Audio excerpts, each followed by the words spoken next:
What if the only thing standing between you and the life you want is the story you keep telling yourself about who you are?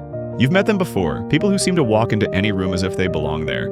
They speak and others listen. They act, and the world seems to move with them. It's easy to think they were born this way, but they weren't. Confidence isn't a gift you receive at birth. It's a skill, one shaped, broken, and rebuilt by experience.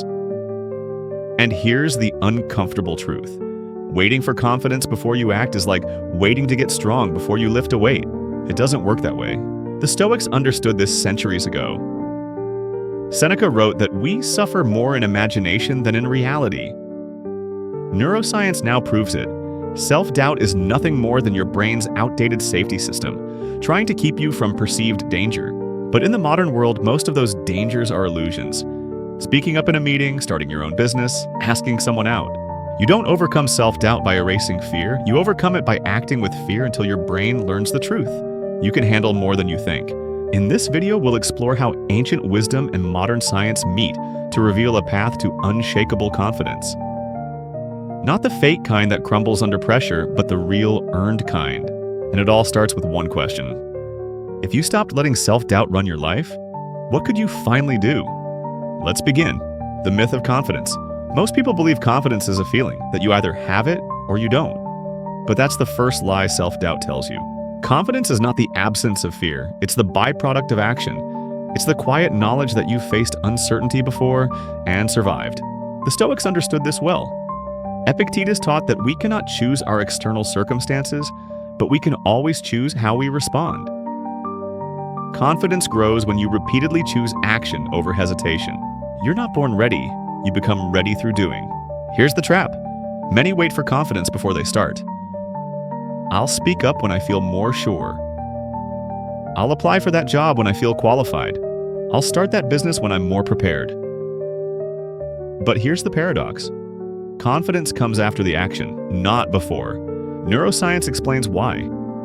The brain is a prediction machine. When you face something new, it has no prior experience to reference, so it signals discomfort, self-doubt. But every time you push through and succeed, you update that prediction model. Over time, the discomfort shrinks, the self-doubt fades, and the confidence grows. This means that confidence is earned like a callus, through repeated friction. You don't think your way into confidence, you train your way into it. The myth of confidence is that it's a personality trait.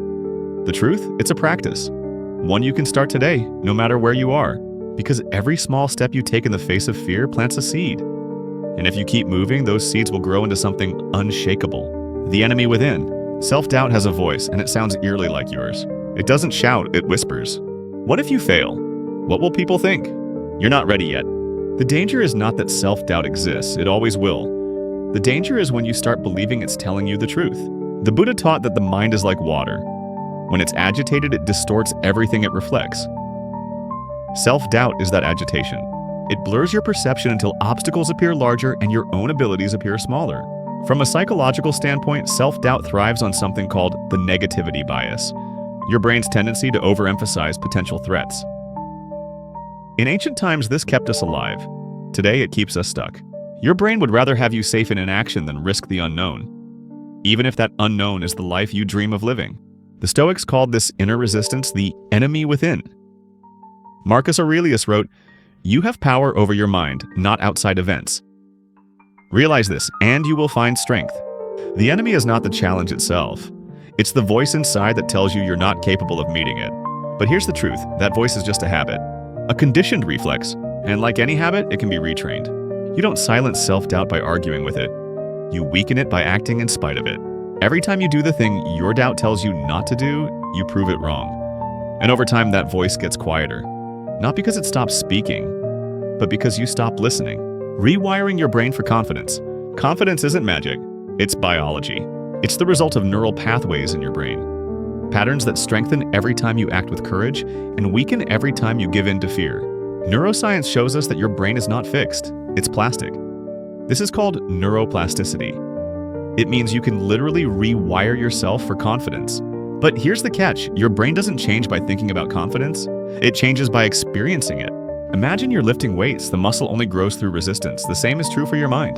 Every time you take a step outside your comfort zone, even a small one, your brain records a new possibility. I can do this.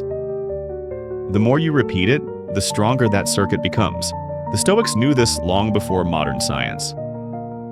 Epictetus taught, first say to yourself what you would be and then do what you have to do. He understood that action shapes identity and identity shapes belief. From a psychological perspective, the brain's reticular activating system, your internal filter for information, begins to notice more opportunities once you start acting confident. It's not that the world changes overnight, it's that your mind stops ignoring what was already there. The Buddha taught that what you dwell upon, you become. So if you dwell on fear, fear grows. If you dwell on courage, courage grows. Confidence is not the absence of fear, it's the decision, moment by moment, to move forward despite it. And each decision is like laying another brick in the foundation of a new you. The more bricks you lay, the stronger the structure becomes. Until one day, you look back and realize you've built something unshakable. The confidence action feedback loop. Most people think confidence comes before action. They wait to feel ready before they make a move. But here's the truth. If you wait until you feel confident to act, you'll wait forever. Confidence doesn't precede action. Action creates confidence. This is called the confidence action feedback loop. The moment you take a step, even if your voice shakes and your palms sweat, your brain gets evidence that you're capable. That evidence builds self-belief, which fuels the next action, which builds even more belief.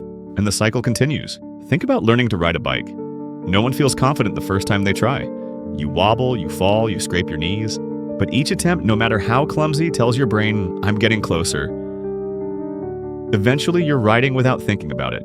Psychologists call this exposure therapy, a gradual and repeated facing of what you fear until it loses its power over you. The Stoics practiced something similar known as premeditatio malorum, or premeditation of evils. Imagining challenges and then deliberately meeting them in daily life. The Buddha taught right effort, the commitment to act in alignment with your values even when it's uncomfortable. In modern terms, take the step before you feel ready and let readiness catch up to you. The key is momentum. Small victories compound. One confident act today becomes 2 tomorrow, then 10 next week. Soon you've built a habit of courage that makes self-doubt a whisper instead of a roar. Stop waiting for confidence, start building it. Because the loop only works if you press go. The hidden enemy.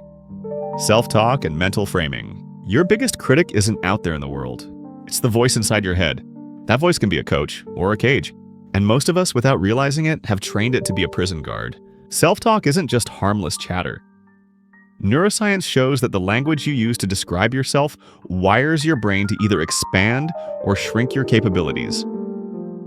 Every "I'm not good at this," "I always mess up," or "that's just who I am," is a command your brain follows like code. The Stoics understood this long before brain scans confirmed it. Epictetus said, "You become what you give your thoughts to." The Buddha taught that all that we are is the result of what we have thought. Modern psychology calls this framing. The way you mentally label an event shapes your entire emotional and behavioral response to it. Fail a test and frame it as proof you're stupid. You stop trying. Fail a test and frame it as feedback. You try again smarter. Here's the shift. Stop asking, "What's wrong with me?" Start asking, "What can I learn from this?" Confidence grows when your inner voice becomes your ally instead of your saboteur. And you can train it. When self-doubt whispers, "You can't," counter with, "Maybe not yet, but I'm learning." When you stumble, tell yourself, "This is part of the process." Not, "I'm a failure." Change the script and you change the outcome. Because the truth is, you are always narrating your own life. The only question is, are you writing a tragedy or a triumph? Building unshakable confidence through evidence. Confidence isn't magic. It's math. Your brain believes what it can prove. If all the evidence it has is a highlight reel of your mistakes, of course it thinks you can't succeed. The secret is to deliberately feed it new data. Think of it like building a legal case for your own competence. Every small win, every moment you push through discomfort, every time you learn something new, these are exhibits. Most people forget them instantly. Confident people collect them. Psychologists call this self-efficacy, your belief in your ability to execute a task. And it's built piece by piece through action. You don't wait to feel confident before you act. You act to create confidence. Start with micro challenges. Speak up once in a meeting. Introduce yourself to a stranger. Try a skill you've avoided. Each time you follow through, you've just handed your brain another piece of undeniable proof. I can do this. Here's where the magic happens. Your mind starts adjusting its baseline expectation of you. Instead of assuming you'll fail, it begins to anticipate you'll handle it. Because the data says so. This is why affirmations alone aren't enough. You can tell yourself, I'm confident 100 times a day, but without action, your brain rejects it as fiction. Evidence makes it real. So start keeping a confidence journal. Write down every win, no matter how small. Over time, it becomes your personal library of proof that you are far more capable than your fear wants you to believe. Confidence isn't a personality trait. It's a habit built on the bricks of your own victories. The final word, confidence, is a choice. Here's the truth no one wants to say out loud. No one is coming to give you permission to believe in yourself. You could wait your whole life for the perfect moment to feel confident, and it will never come. Confidence isn't a lightning strike. It's a muscle. And every day you choose not to use it, it withers. But the moment you decide, I will act now, even if I don't feel ready, everything changes. Because here's the paradox. Confidence doesn't create action. Action creates confidence.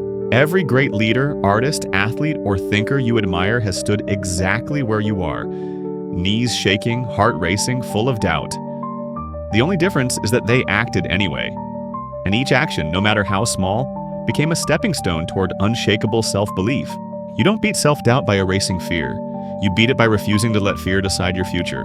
So ask yourself, 5 years from now, will you look back and be proud you took the risk? Or will you be haunted by the fact that you stayed comfortable? Your life is happening now. The version of you you're dreaming of? They're built by the choices you make today, not someday. Step forward. Speak up. Take the shot. Not because you're fearless, but because you refuse to live one more day as the version of you that stayed silent. You are the solution, and it's time to prove it.